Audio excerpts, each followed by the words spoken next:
Hi hello നമസ്കാരം. Universe താങ്കൾക്കായി നൽകുന്ന 2 സന്ദേശങ്ങൾ എന്തെല്ലാമാണെന്ന് നോക്കാം. നിലവിലെ സാഹചര്യത്തിൽ കടുത്ത മാനസിക സമ്മർദ്ദവും ഉത്കണ്ഠയും അനുഭവിക്കുന്നതായി കാണുന്നു. അടുത്ത കാലങ്ങളിൽ താങ്കൾ അനുഭവിച്ച മോശം അനുഭവങ്ങളാണ് ഈ അവസ്ഥയിലേക്ക് കൊണ്ടെത്തിച്ചിരിക്കുന്നത്. അതുകൊണ്ട് തന്നെ ക്ഷീണിതനാകാതെ മുന്നോട്ട് പോകൂ. താങ്കളുടെ ഈ വിഷമങ്ങളെല്ലാം അവസാനിച്ച് താങ്കൾ ആഗ്രഹിക്കുന്ന ലക്ഷ്യത്തിലേക്ക് എത്തിച്ചേരാൻ അല്പദൂരം മാത്രമേ ബാക്കിയുള്ളൂ. അതിനാൽ പിന്മാറരുത്, മുന്നോട്ട് പോകൂ. അനാവശ്യമായ ഭയങ്ങളെ അകറ്റി നിർത്തൂ. വിചാരിക്കുന്നത് പോലെ പ്രശ്നങ്ങളൊന്നും അത്ര വലിയ പ്രശ്നങ്ങളൊന്നുമല്ല. നെഗറ്റീവായ ചിന്തകളെ സ്വയം ഒന്ന് നിയന്ത്രിച്ച് പകരം പോസിറ്റീവായി ചിന്തിക്കാൻ ശ്രമിക്കുക. പോസിറ്റീവായ ആളുകളുമായി സമയം ചെലവഴിക്കാൻ ശ്രമിക്കുക.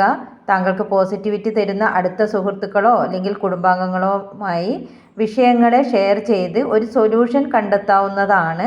അത് കുറച്ചുകൂടി മെച്ചപ്പെട്ടതായി തോന്നുന്നു. ഒറ്റയ്ക്ക് എല്ലാ ഭാരവും ചുമക്കേണ്ടതില്ല. അതുകൊണ്ട് തന്നെ പോസിറ്റീവായിരിക്കാൻ ശ്രദ്ധിക്കുക. Okay, thank you. Have A nice day.